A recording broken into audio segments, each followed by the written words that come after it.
Hello, and welcome to the Bizarre and Fascinating Details podcast. I'm your host, Sarah, and I've got Darcy with me as usual. How you doing, Darcy? Hey, I'm good. I just took a really big sip of water that probably came through on the microphone, so apologies. Oh, sweet. Well, I've got kind of a special episode tonight planned for the listeners. I mean, normally we pick a case out and we talk about it exhaustively and really kind of break into some of the little legal details of what's going on.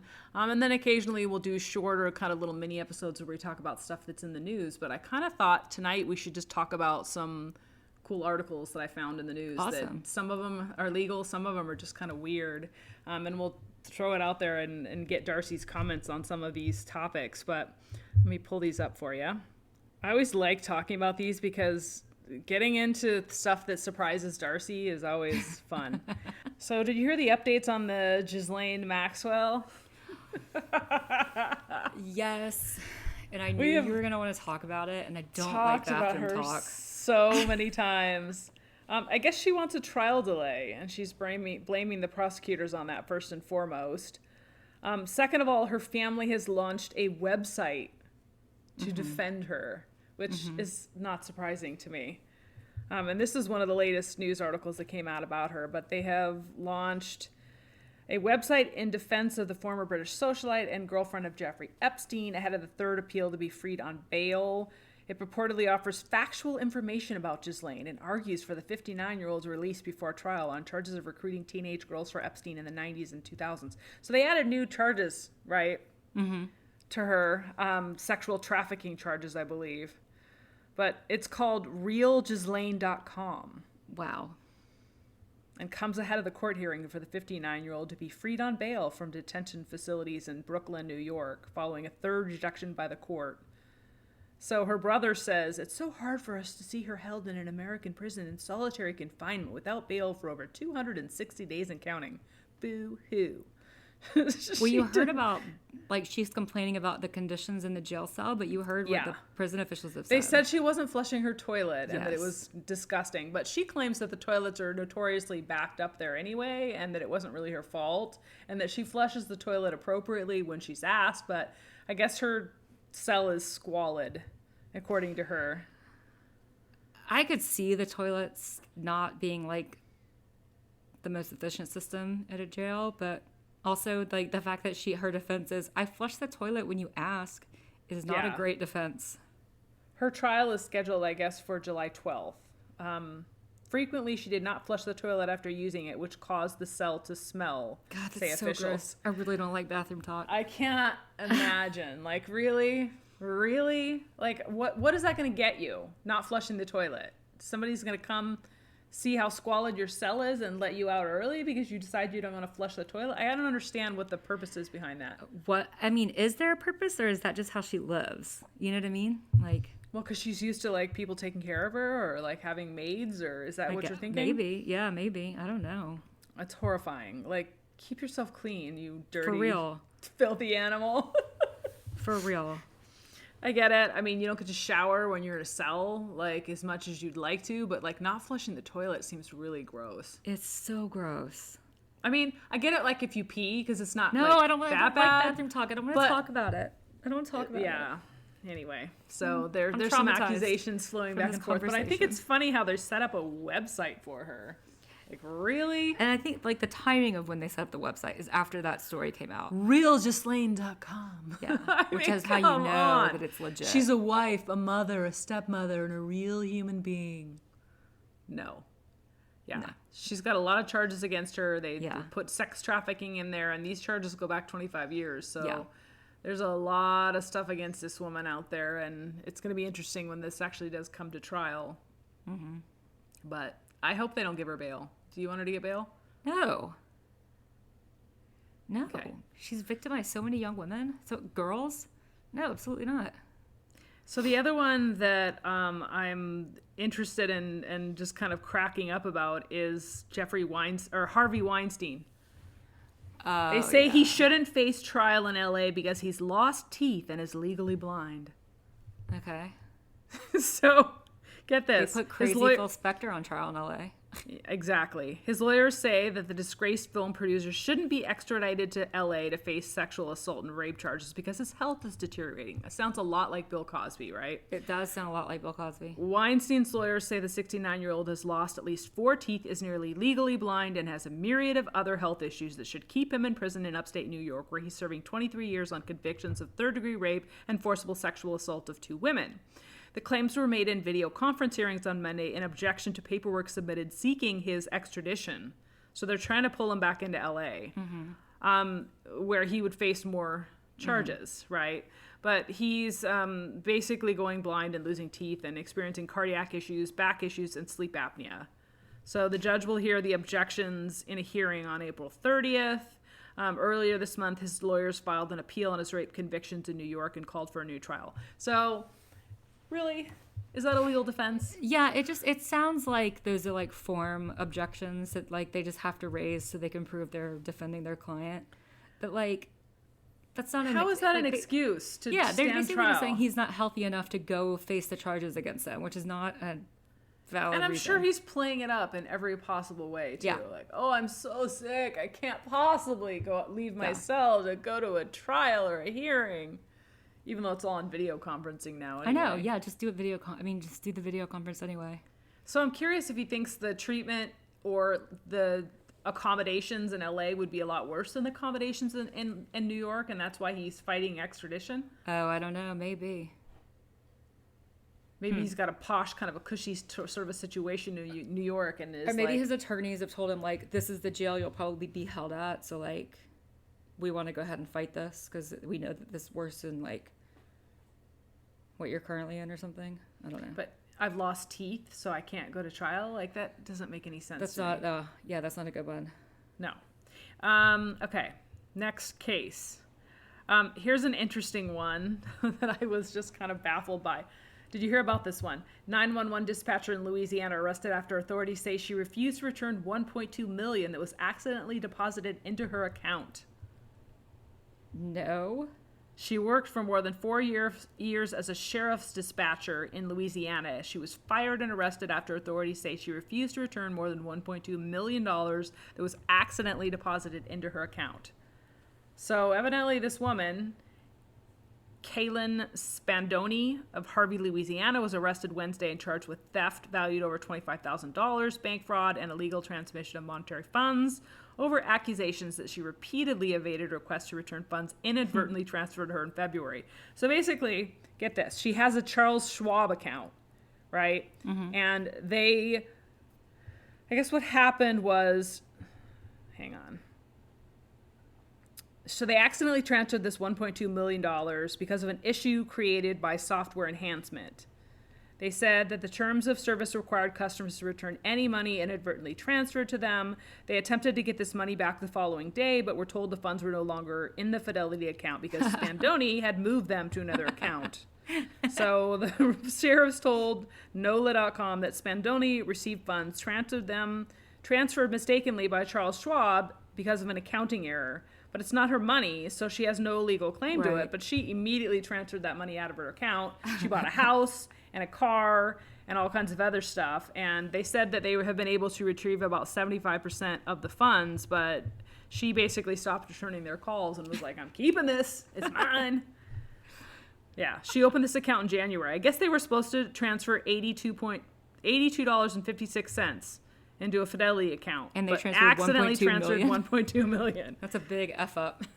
Yeah, so somebody better have gotten fired at Charles Schwab, right, on the one hand, and number two, like they could only recover 75% of that. Well, I imagine because they've charged her, right? So they'll charge her restitution. Yeah. Oh, absolutely. Yeah. But how do you think you're gonna get away with that? Like, I don't like. I'm not gonna lie. I'd be tempted. I'd probably like try and move the money too, just to see if it was real. Right, but then when they start calling you and telling you to give it back, then you're like, oh no. How do you think you're gonna get away with that? I don't know. And she was a 911 dispatcher, so like, she has some kind of police training, or you know what I mean? Yeah. She's got to have some kind of ethics training as well. Like, I mean, you can't think that you could possibly get away with taking that money as your own. It's kind of or like, think that, oh yeah, this is actually my money. No, you know it's not yours. Like when you get a test back in like school and you see that you got a wrong answer, but the teacher didn't mark you off for it. No. It's like, this do you is $1.2 million. No. But I'm saying like with much greater stakes. But it's like it is like that where you're like, do you say something or you just accept the points? You know what I mean? It's like obviously much greater stakes, but like. I mean, that sort of thing has happened to me before, but not to that extent. Like, I've had money inadvertently transferred to my account accidentally in the past. My dad had that happen. Like, he got, I think, like $16,000 from his the community college where he teaches. Like, yeah, for one payday. I was like, keep it. Whoops. No. And, you know, the thing is, I knew that it wasn't my money. Well, I actually didn't know because I thought my mom had transferred money to me. It was only a few $100s. Yeah. And I had to pay it back.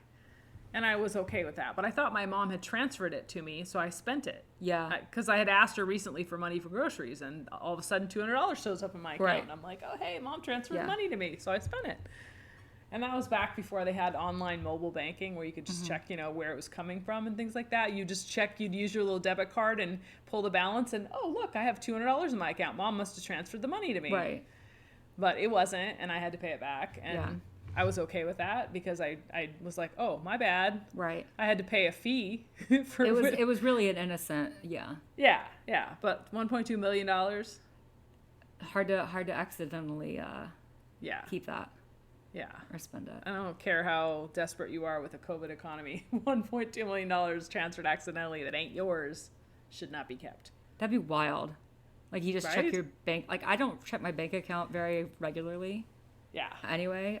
So, like, just to see that, I'd be like, I'm sorry, what's happening now? I have to say, though, I probably would go get a stack of, like, $100 bills and, like, lay around in the bed in it. But you could do that with, like, a couple $100 that you have now. And then I would give it back to them. Yeah. But just sort of lay on this for a little bit. I would want to roll around in it for a little bit and just, like, pretend like you're Breaking Bad. Maybe for a little bit, and then I would let it go. But this woman bought a house. She bought a car. Like, she immediately went out and started spending money. Yeah. It's one thing to, like, go spend money if you don't know that it's, like... At least wait a while and be like, okay, maybe they won't come back for it. But, like, she didn't even wait. She, like, immediately went out. Like, how crazy is it that you go out and immediately buy a house? Like I've never bought a house, so I can't answer that question. But, like, that's not an immediate process. No. Like, it takes and maybe a while. it is if you're paying cash. I don't know. That was crazy. Yeah. Bonkers case. It's like, I want this house and now.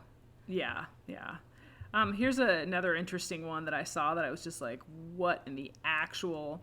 Okay, so I'm sure you've heard about this one. Oh, maybe you didn't. MMA fighter loses finger during a bout. When did this happen? This happened like last week. This professional MMA fighter had his finger torn off in a bout a couple of weeks ago. He officially lost the contest via TKO, obviously, because his finger was detached. But former Olympic freestyle wrestler Pliev suffered the injury early in his Cage Fury Fighting Championship co-main event against Devin Goodale in Philadelphia.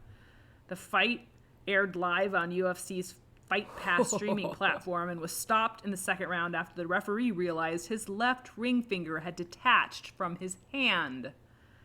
MMA Stats, a news website, recorded the method of victory as detached finger. Can you imagine? Four-time national wrestling champion Plev also represented Canada in the 2012 Olympics. He had the digit reattached at a local hospital later in the evening. Yeah. Send that article to me. So essentially, they made a PA announcement, and they said they were trying to locate the missing finger. They lost the finger? Evidently, it fell off into his glove during the bout and was missing somewhere at the venue. They eventually found it within his glove, but like he basically says in this post-fight interview, I can't remember anything. I don't really know. I got hit by something big. I don't remember what happened. I'm just being honest. I don't remember what happened. I'll have to watch the tape myself. I don't remember anything. Is there video? Yeah. God, they don't show the finger though, but former WWE wrestler that you can see the fight. Former WWE wrestler CM Punk, who fought twice in the UFC, was working as a commentator at the event and said after the bout, I don't understand exactly what happened. We're not going to replay it for you, ladies and gentlemen, but it wasn't a compound fracture. It wasn't a dislocation, a break, a laceration. His finger was just gone. It's gone. It fell off, ripped off. Oh, you just saw it. Let me see it. Send it to me. Text it No, to me. no. I didn't see it. Oh. I don't know. I think you can see it. I'm not gonna watch that online, but can you imagine? Yes. I mean, no, that's the right You're answer. just so like gripped by this now. You said MMA fighter or Yeah. lose his finger? It fell off into his glove, but I wonder if he like put his hand up and like you could see those like, was it spurting blood? Like what was going on? Like you got to figure if a finger gets freaking ripped off, like did you see it? Yes, his finger's gone. You don't see the like you just see It where said that he there's, just like, took like a really hard kick and he felt like the finger broke, but it was such a hard kick and so much pain that he didn't feel it like rip off. But like I don't want to see it. I just was like horrified. And I'm like, video. I'm gonna watch the video when we finish. oh my God, Darcy, really? He said that when doctors asked him to rate his pain on a scale of 1 to 10, he said it was a 2. But the thing is, he's an MMA fighter, so like they're used to getting kicked and beat and punched and have this extreme pain. So like for him, that was probably nothing. But like, holy moly, can you imagine having your finger ripped off? It's actually pretty common. That's why they say not to wear. What? Well, let me finish. That's why they say not to wear, like wedding rings or jewelry playing like basketball or volleyball, because if it gets caught in the net, it can pull your finger off. Oh, I mean, when I say common, I mean God. like 0.01%, but like more common than what you would think. Yeah, I that's the can't reason you're not supposed to even. wear jewelry when you play like sports. I can't even. I've never heard that said. I've Really? never heard that. Never. I do remember, I saw some pretty wicked injuries playing volleyball Remember for so when many that years. girl broke her arm? Yeah, that was bonkers. She's standing there. Somebody hits at her. She puts her arms up to take a pass, like Broke above, her and she arm. literally snapped her forearm. I've and never you could see seen the that happen bone before. sticking through her arm. I asked her to That's look not at the it. worst. That's not the worst. The one was the girl, and this was like an intermediate league, and like a serious intermediate league, not like competitive. She goes down onto the floor and puts her hand like this for some reason. Her finger bent all the way back to here. Like just boop, all the way back to here. And it was stuck there. And I'm like, can I call you an ambulance? An ambulance? Why do you need an ambulance? She was freaking out. Oh. And then she stopped and she sat there and she's like, no, an ambulance is really expensive. It Just is call really my expensive. boyfriend. Just Yeah. call my boyfriend and have him take me to the hospital. She's got a good head on her shoulders. The ambulances are really Yeah. expensive. I saw a lot of really, really gruesome injuries. And the thing is with stuff like that, like if it's my own, I can't see my own blood. I can't see when I Really? broke my nose, I flipped out. Like I, as soon as I saw blood, done, passed out, gone. But other people, I'm like, okay, I can handle this. Let's go. Let's get you an ambulance. Let's call. And the thing is, I just remember that like 9 times out of 10, the people that were there were like, do not call an ambulance. I don't want to, it's too expensive, blah, blah, Right. blah. But I remember that girl that snapped her forearm. She was so calm. She drove drove herself to the hospital. I asked was her if, so like, if she calm. wanted me to drive her. Well, first she's like holding it and you couldn't really see. So I asked her, I'm like, are you sure it's broken? And so she like moves her hand and you could see her like, yeah, her forearm's like clearly the broken. bone was sticking out. And so I'm like, well, do you want me to drive you to the hospital? She's like, no, I can do it. It's not far. And I'm like, okay. Like, And it was her right arm. it was her right arm. What the hell? Yeah. Like, that's Yeah. just some bonker stuff. I dislocated my pinky when I was in 10th grade. And it was like clearly dislocated. Like you could look at it and see like the top 2 parts of the finger were like shifted completely over from the base of my finger. And the coach called the freaking ambulance. I'm like, what's an ambulance going to do? My parents are Yeah. going to come here and take me to the hospital and they're going to pop it back in place. But like, actually, I laugh when I hurt myself because I hurt myself in the stupidest ways. Actually, this past weekend, I broke my toe. What? Yeah, I forgot about it until now. I was like, so I'm doing. You this broke your toe this weekend. Yeah, so I'm doing like it's my 3rd toe, so it's not a big toe. It's just. How did a you toe. break your toe? I'm about to tell you. So I'm doing this Peloton challenge, and every Saturday you do a ride. And it's like an all-out max effort, and like everybody that's on your quote-unquote Peloton team, like they take the average output, and like the team with the highest average output wins. So Saturday was the first big like competition, and so I'm like warming up, and I'm doing like the leg swings, where you like swing your leg back and forth to like warm up my hips and everything. And I turn around because my bike is kind of like facing like when I'm standing facing my bike. I'm kind of like not looking at the TV, and there was something funny on the TV. So I turn around and I look, and I accidentally kicked the table when I turned around because I wasn't looking where I was kicking. And it was so loud. Dahlia, it scared the hell out of Dahlia. And yeah, I was like, I'm pretty sure I just broke my toe. And then I had to put on my cycling shoes and do that ride. But yeah, I took pictures of it the next day, and it's all purple and everything. But it's one of my my second and third toes on my feet, on both feet, are webbed. Or like not completely webbed, but like they're kind of webbed. They're not completely webbed, but just like a little bit. So it's already buddy taped, so I don't have to do anything. Oh my God. Do you want some I'm pictures? horrified. I'll text you oh, okay. No, I don't want to see. That It's just kind a of stuff purple toe. Totally grosses me out. Yeah. But then I started talking about, on another side tangent, since that's kind of the theme of this episode, can I tell another funny injury story? Sure. Okay. So I was, let's see, I broke my arm twice. I broke my arm when I was in 3rd grade and again in 5th grade doing the exact same thing. So my cousin had this like trapeze swing where like you would run and then you like fly in the air and, you know, come back or whatever. It was like tied to a tree.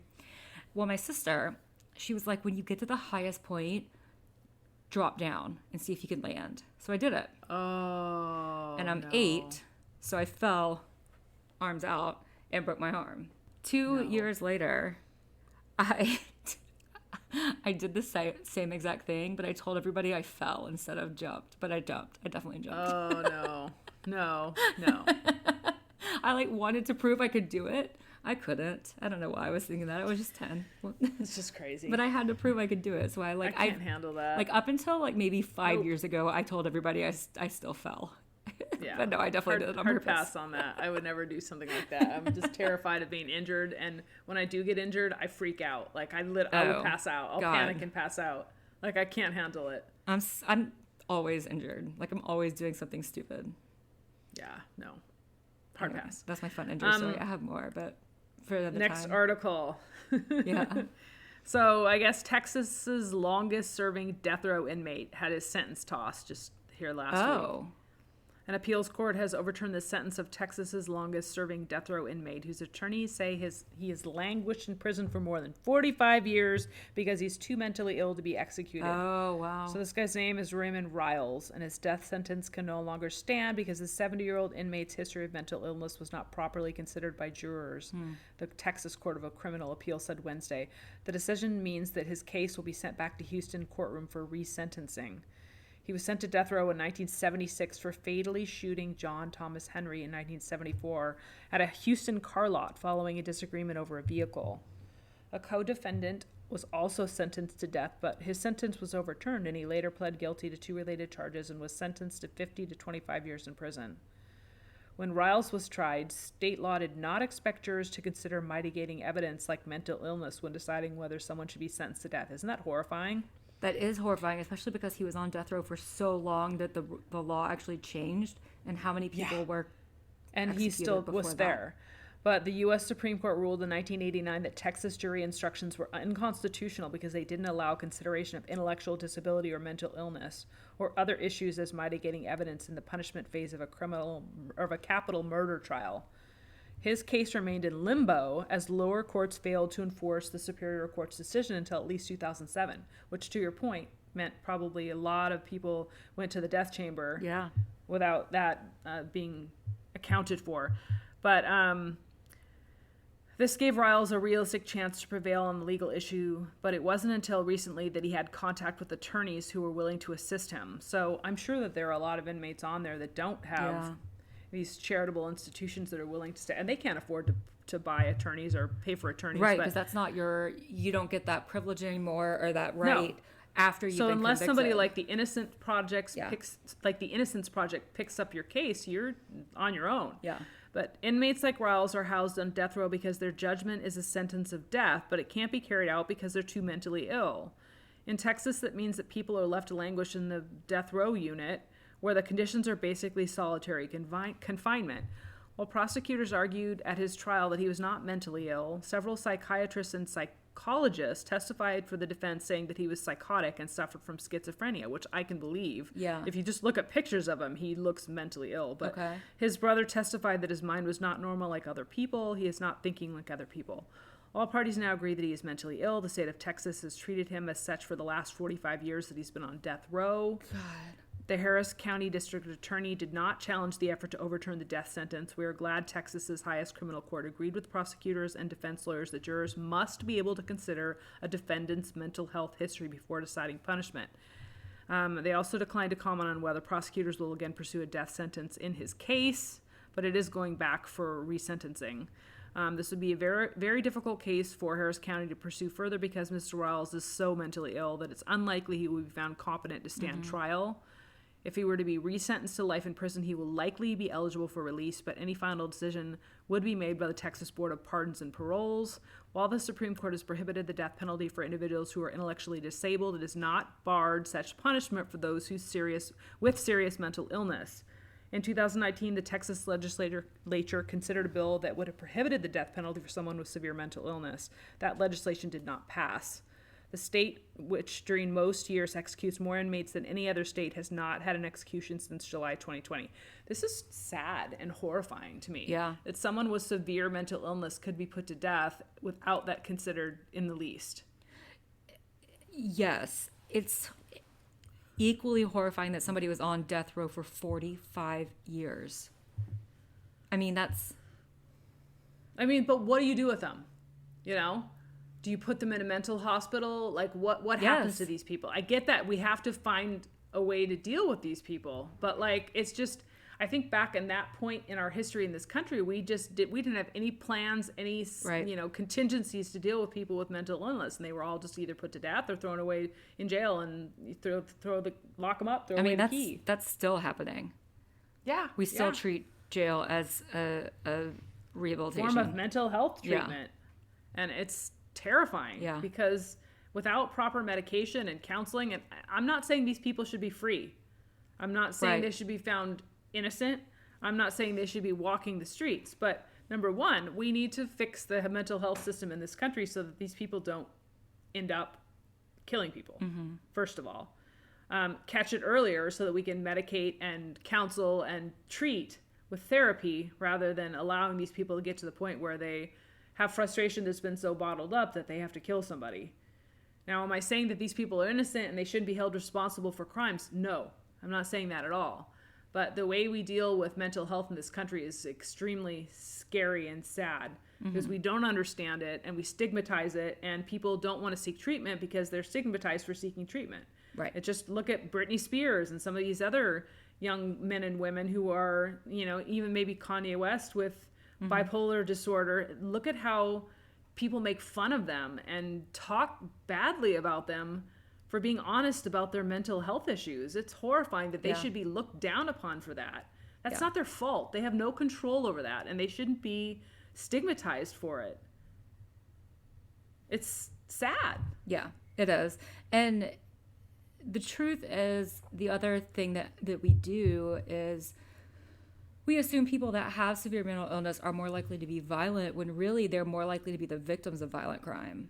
Yep. Statistics speak to that. Yeah. Yeah.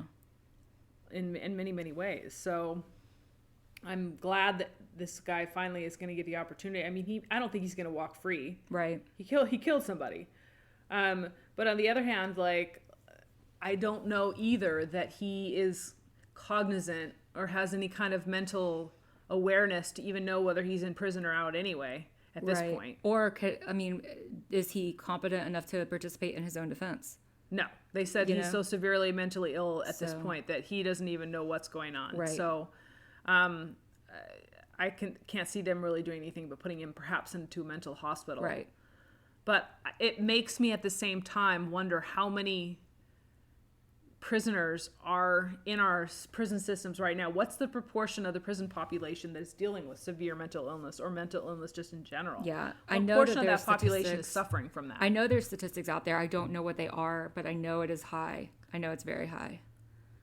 And why is it that we as a country basically just decides to lock these people up and throw away the key or to put them to death when every other, civilized country on the planet basically looks at it in a way where these people are rehabilitated and able to be released at some point. So it's a horrifying kind of a conundrum that we're in this country that needs reform badly. Yeah, absolutely. You may already have this story to talk about, but do you have the Stephen Avery, the Making a Murderer story? The new Like, one that just came out? eventually? No, like the news story that just came out. No. Talk to me. So, a story I just found, this actually just happened on April 13th. A delivery driver saw Stephen Avery's nephew move Teresa Halbach's car into a salvage yard, a new court filing claims. So, Oh. not the nephew that's in jail, that's in prison, not Brendan Dassey, his older different brother, Bobby. Oh. Did you watch the Making a Murderer documentary? I did not watch the actual documentary itself, but I listened to probably 5 podcasts about the whole thing. So Bobby was like one of the main witnesses against his brother. Against his brother and uncle. So now it seems that he's involved. Yep. And he had every reason to cover up and lie and hide, which doesn't surprise me. Yeah, and it made me think of it because you mentioned the Innocence Project in the last story you talked about, and the Innocence Project has taken on Stephen Avery's case. And they say that a newspaper delivery driver saw Bobby and an unidentified older man suspiciously pushing a blue Toyota RAV4 toward the family's salvage yard in the early morning of November 5th, 2005, days after Halbach's disappearance. He says the driver drove by Bobby and the other individual to deliver the papers to the Avery mailbox, and he turned around and drove back to the exit. When he reached the RAV4, Bobby attempted to step in front of his car to block him from leaving the property, and that it was obvious that he did not want to see him there, that he did not expect to see anybody there. He said, he looked me in the eye, and I could tell he was not happy to see me there. I knew that Bobby Dassey and the older individual were doing something creepy. Well, who was he with? That person's not identified. So after authorities found the RAV4 on the same day and identified it as Halbach's vehicle, Sawinski, the driver, realized the significance of what he observed and immediately contacted the Manitowoc Sheriff's Office to report what he saw. He says that in his affidavit that he just filed, that an officer at the sheriff's office told him that they already know who did it and that investigators never contacted him about the case, but he left his name and number with them anyway. What? Which I don't know. Like, my first take, if you watch watch Making a Murderer, that does actually fit with the way that case went. I mean, my sense of the case was that Stephen Avery was not innocent. There was something going on there. He just did not strike me as being innocent. But I felt very strongly that the nephew, Brendan, was not guilty, that he didn't deserve to be. Well, not only was he innocent, he was mentally incapacitated, wasn't he? Yeah, he was intellectually disabled? Oh, shoot. What's the... Impaired. No, I cannot think of the term. Diminished capacity. He was very clearly diminished capacity. And his attorney should have been disbarred the way that he let the authorities handle that. He just let them talk to him by himself. He was a minor. He had his attorney wasn't in the room. He didn't have a parent in the room. It was horrible the way he's been handled, and he should be... I fully think he's innocent. Stephen Avery, I don't know. I definitely felt like there was a miscarriage of justice with Brendan Dassey, but with Stephen Avery, for me, he just struck me as like, okay, I've already been tried for this, so what are they going to do? He's creepy, and the way that I kind of came away from watching Making a Murderer is they put the documentary in a light where they fully believe that Stephen Avery is innocent. I mean, that's how they produce the show, and that's fine. That's their show, but I came away from it thinking, if something he didn't feel right. If he didn't do it, somebody on the property did. Like, it definitely happened on the property. Somebody on the property did. I just don't know who on the property did it. You know what I mean? Now it seems like the other nephew. Right. And and one of my friends actually thought it was the other nephew after watching the documentary. So that's very interesting. I don't know what will happen with that, if anything, but that was the new article that just came out about that one. That was super interesting. Yeah, I mean, we'll see. So does that mean that there's a new trial, or like what's going to happen? I don't think there's a new trial. I mean, it seems like that's enough evidence to get a new trial. Right. So his attorneys are saying that this testimony is critical to the case as Bobby served as a primary witness against Avery in the trial. Quote, the suppressed evidence from the driver was favorable to the defense and material to pivotal issue in the trial because it would have, 1, destroyed entirely the credibility of Bobby as the state's primary witness, 2, established that Bobby was directly involved in the murder of Ms. Halbach, 3, established that Bobby planted evidence to frame his uncle, Mr. Avery. So they are saying that Mr. Avery did not, that Stephen Avery did not receive a fair trial, and they're asking the Wisconsin Court of Appeals to stay the appeal and that their case be sent back to the circuit court so their client can pursue supplemental post-conviction motion in connection to Mr. Avery's discovery of previously suppressed evidence by the state. So this is just winding its way through the court system. Yeah. They haven't ruled on this yet. Right. It just came out. And I remember when, because Kathleen Zellner's like the big person with, the Innocence Project. And I remember when she took on this case and I'm like, oh, she's crazy. Like, why would she? But then, like, she also would say, she's like, I don't take on a case unless I'm 100% sure I can prove the innocence. And so you're like, God, like, what does she know? But also, like, there's no way she can prove this is innocent. And then, like, I remember her saying, like, we have information. And this comes out. Yeah, so that's interesting. Very interesting. I guess we'll wait and see, right? Yep, it's another one to keep an eye on. So I think the last one that I really wanted to chat about that just kind of caught my attention was Nike wins court bid over Satan shoes with human blood. Did you see? I know you saw this. Yeah, I did see it. So they won this lawsuit against Brooklyn Art Collective, 1e6a213d7831428cb15c318b933b93c8, over controversial Satan shoes, which contain a drop of real human blood in the soles. The shoes sell for about $1,000, and they're modified Nike Air Max 97s that featured an inverted cross, a pentagram, and the words Luke 10:18. MSCHF produced the shoes in collaboration with rapper Lil Nas X. Only 666 pairs were made, and all but one have already been shipped. Nike claimed that trademark infringement had happened, asking a federal court in New York to stop them from selling the shoes and prevent them from using their famous swoosh. MSCHF and its unauthorized Satan shoes are likely to cause confusion and dilution and create an erroneous association between MSCHF's products and Nike. The sports shoe giant said in a lawsuit. Lawyers for this collective countered that the 666 pairs created were not typical sneakers, but rather individually numbered works of art that were sold to collectors for $1,000 each. Siding with Nike, though, the federal judge issued a temporary restraining order on Thursday. The impact of the ruling remains unclear, as this art collective indicated that it has no plans to produce any more pairs of the shoes. They dropped the black and red shoes on Monday of last week, coinciding with the launch of this rapper's latest song called Call Me By Your Name, which debuted on YouTube a few weeks back. The song features the rapper who came out as gay in 2019, celebrating his sexuality and rejecting attempts to shame him. In a heavily stylized music video, he slides down a pole from heaven to hell before dancing provocatively with Satan, then snaps his neck and steals his horns, basically. The imagery and the shoes both reference the Bible verse Luke 10:18. So he told them, I saw Satan fall like lightning from heaven. Each shoe also features a signature Nike Air Bubble cushioning sole containing 60 cubic centimeters of red ink and a single drop of human blood, donated by members of the MSCHF Art Collective.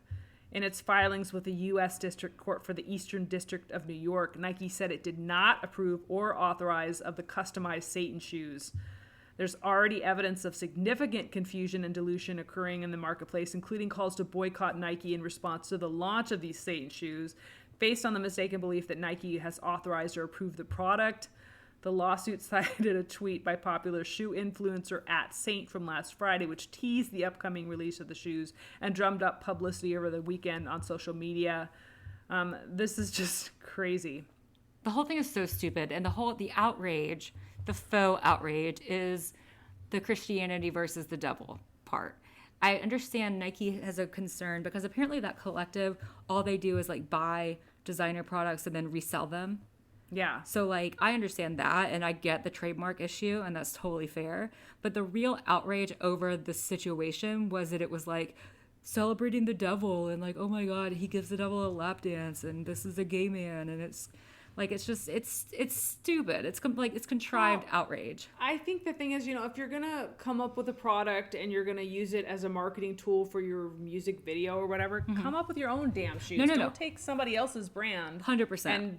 And dilute it. I 100% get the trademark deal. I don't deal. care what he's doing in his music video or whatever. Yeah. To each his own. You have your right to speak your mind and have the freedom of speech, but don't dilute someone else's brand by taking their product and making it look like Nike's putting out these products for you to promote your music video. Right. So that's my only argument with this. And I agree with that. I think that's totally fair. Nike's within their reasonable rights to pursue that. But the whole reason that everybody got upset is the devil imagery. Right, but I heard as well that they had a Jesus shoe too with a drop of holy water in it. That was I didn't hear that. A similar thing that came out as well, and they didn't make a big deal out of that. Of course. But that's neither here nor there, because evidently, I guess, there was a recall on all 666 pairs of these Satan shoes, and they called them all back and gave the people money. But it was a publicity stunt. It was. It wasn't to make money. It was nothing more than a publicity stunt. It did what it had to do. It made the money. It got people looking at this guy's video, and end of story. But is it right to do that?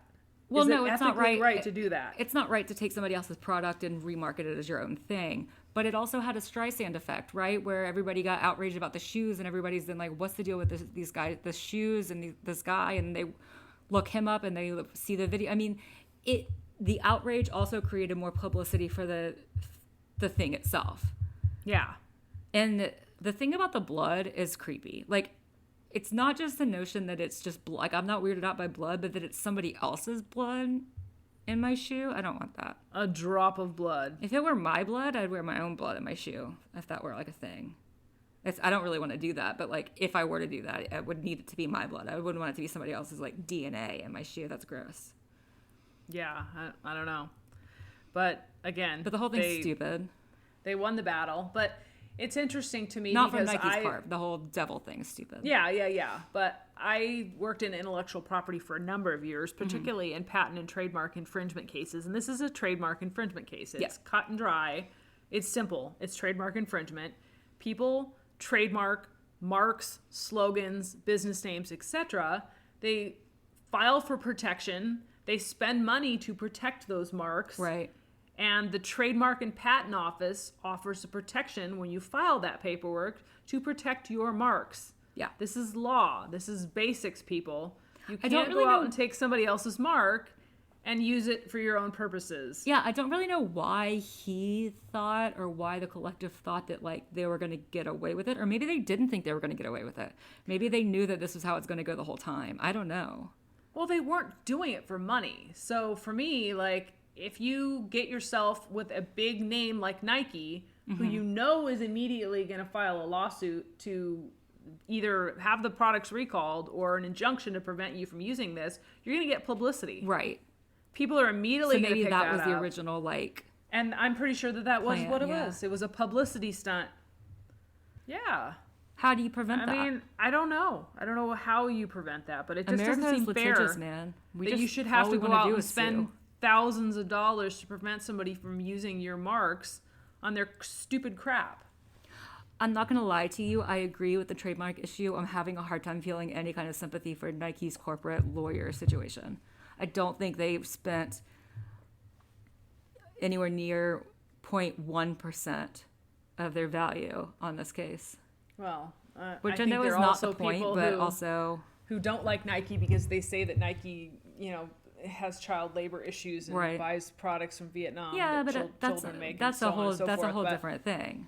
I'm just saying I don't feel bad that they spent money on the legal component. I don't feel bad about that. Well, and they didn't pursue case against the Jesus shoes, so I don't know that was actually real. I think that was somebody, like, I think that he tweeted that, like Lil Nas X tweeted that as like, okay, are you happy now? We'll release Jesus shoes. I'm not sure that was ever a real product. Because I would imagine Nike would pursue that if it were a real product. Because it's the same thing. I guess there's, on the heels of this, there's a post office inspired sneaker reportedly being planned by Nike. Like, I don't understand who'd want to buy a post office shoe. This other article says Nike, fresh from Satan shoes win, eyes much weaker trademark battle versus the post office. Nike, on the heels of settling its lawsuit with design brand MSCHF for possible trademark infringement, now has to defend itself against nearly identical allegations from another antagonist. In an ironic twist, the sneaker giant is being taken to task by the U.S. Postal Service over upcoming Postal Service-inspired sneakers. So they're getting sued by the government for doing the same thing they just sued this collective for doing. See, that's why I don't feel bad for Nike. So the USPS's challenge in the latest string of public relations headaches for the top athletic brand all but guarantees the company will end up in court once again with the shoe on the other foot. According to a USPS statement provided to Yahoo Finance, Nike's experimental Air Force One sneaker is neither licensed nor otherwise authorized by the U.S. Postal Service. This is an unfortunate situation where a large brand like Nike aggressively protects its intellectual property but has chosen to leverage another brand for its gain. Burn. The Postal Service is disappointed in Nike's lack of response to repeated attempts to come to a solution. The Postal Service will take whatever action it deems necessary to protect its valuable IP rights. The Postal Service doesn't have enough money to go to take that to trial. They're broke. That's why everybody's selling They're bankrupt, Postal basically. Service stuff anyway to benefit them. See, that's why I don't feel bad for Nike though, because they just turned around and did the exact same thing. I don't understand this. Like, why? How are they thinking that a U.S. Postal Service shoe is gonna make a lot of money? I don't have any response to that. Postal Service is not that It's cool. dope, man. Get my mail. I don't know. So, yeah, evidently this MSCHF issued a voluntary recall to buy back all of the Satan shoes. And they also made the Jesus shoes. They did make the Jesus shoes. So the MSCHF made the Jesus shoes as well as the Satan shoes. And they decided that they would voluntarily recall all of them from circulation. Yeah, but that means people still get to keep them if they want to, right? No. Well, like if they already purchased the goods and that transaction is complete, that's a voluntary recall. Yeah. I mean, they don't have to. But they can get their money back. I don't know why you wouldn't want to get your money back. You wore them for like 6 months. Do you know how much those things are going to be worth on eBay?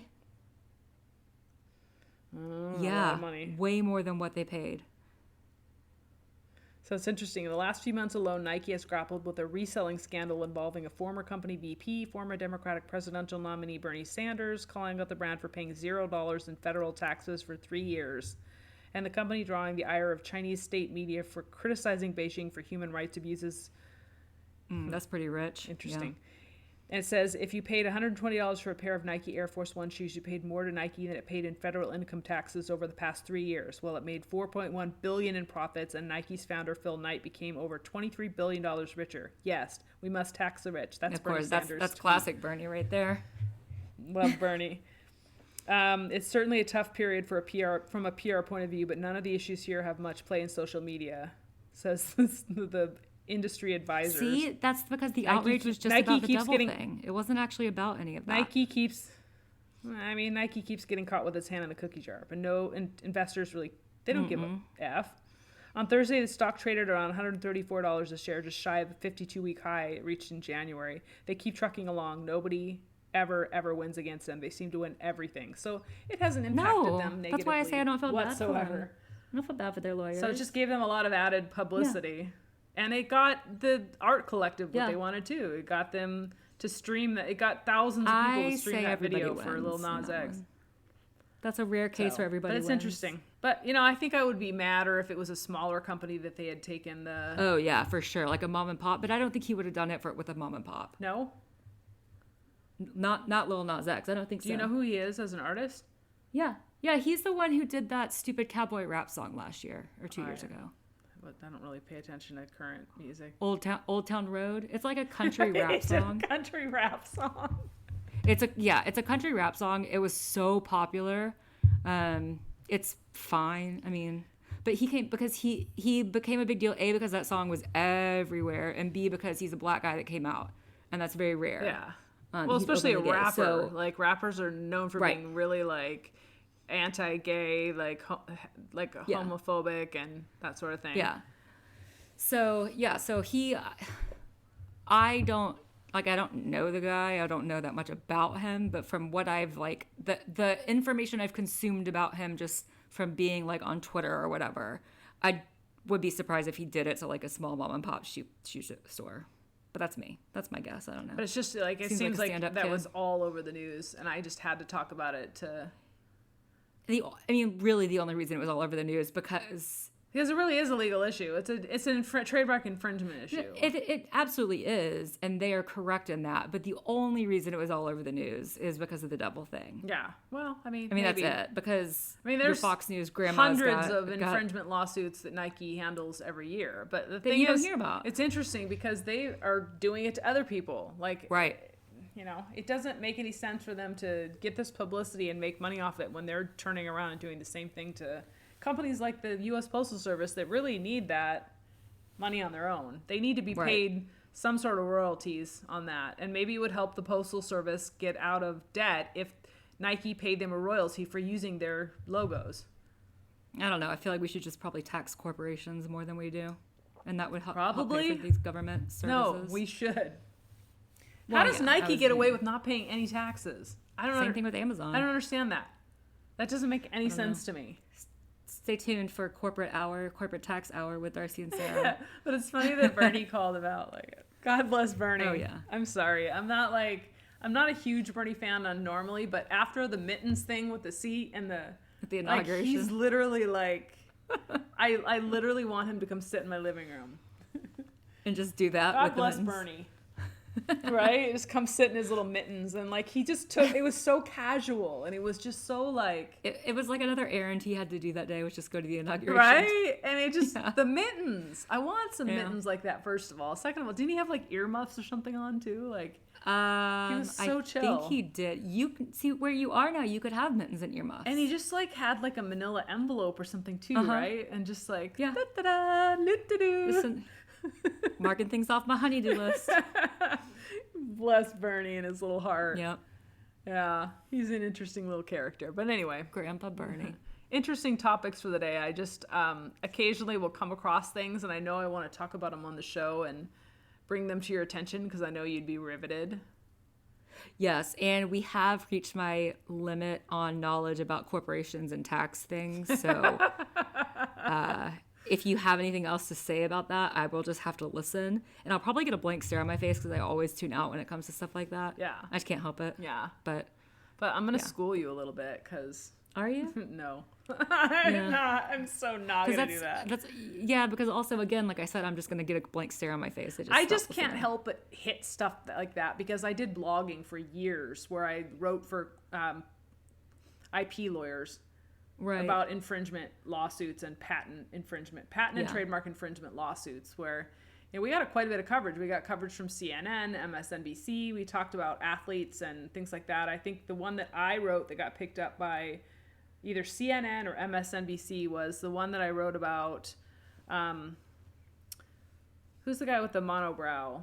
Anthony Davis? Is that what his name is? Oh, the basketball player? Yeah. The fear of the brow. He trademarked his eyebrow, basically. Oh, I remember that. Yeah. Yeah. So I wrote an article about that, and it got picked up by one of the major. And they came and interviewed our law firm, and it was really interesting. So I still look for those articles and think about that phase of my life. I did that for 4 or 5 years. I wrote about family law. I wrote about intellectual property and things like that. And we got some stuff of ours because that's what the major news organizations like Yahoo and they pick up other people's articles. They don't write their own stuff. Yeah, they don't have original stuff. And they didn't credit me for anything. They credited your law firm though? They credited the law firm, but I never got a byline or anything for any of the articles. I probably wrote 300 articles. And I never got credited for a single one of them. I still have all of them, and I'm I use them as part of my portfolio, but sure. I wish I would have got a byline for all the stuff that I wrote through the years. But it is what it is. Let's go ahead and wrap the episode up for the day, though, unless you have anything else that you want to add about fingers tearing off and whatnot, or personal experience. Oh my gosh, I'm going to send you that fingers. picture, though, just randomly, in 3 days, after you've forgotten that we talked about it. If you do that, I'm blocking your number. You will only that's the end of this podcast. You will only be able to contact me through email after that, and only if there's no images attached. Yeah, please don't send me pictures of people with nubbins. It was wild, man. you can't really see anything. You just see a glove, No, and there's just like, no. and it's just like this. No, Like, Darcy. Okay. I said no. No means no. okay. On the other hand, though, like, what's our social media so you can post stuff like that if you want to show people? No, I'm not. I won't post that on That social seems media because like people are really, not like yeah. people are not like me. No. Our social media is at the BFD podcast on both Twitter and Instagram, and there will be no graphic pictures Because we don't, anything or up we don't do there. that. We don't roll like that. No, because I understand that most people are not like me and don't like to see that stuff. But There's a couple of podcasts out there that will post some pretty graphic yeah, images. you can find it if you want to look at it. But the other podcasts post really, really graphic stuff. That's not how we roll here. Like, we don't feel the no. need to get those gratuitous, dirty Yeah. things. Or It feels exploitative. yeah, it does. But you can shoot us an email, though. We're at the bfdpodcast@gmail.com and tell us about how much you want to see pictures of fingers. Yeah, if you privately message me, I'll Darcy will send send it to you. Or shoot her, slide into her DMs and she'll send you some pictures. just send you some weird pictures of a guy missing a finger. Right. Or like some pictures. Remember how we were going to do the thing with Dahlia? Oh yeah, we never did that. Never did that. Yeah, we'll talk about that someday on the podcast. But until then, please join us next time when we talk about more weird, wild, and wacky cases. Good night, podcast peeps. Stay safe, keep it real, and always live your very best life. Bye. Bye, guys.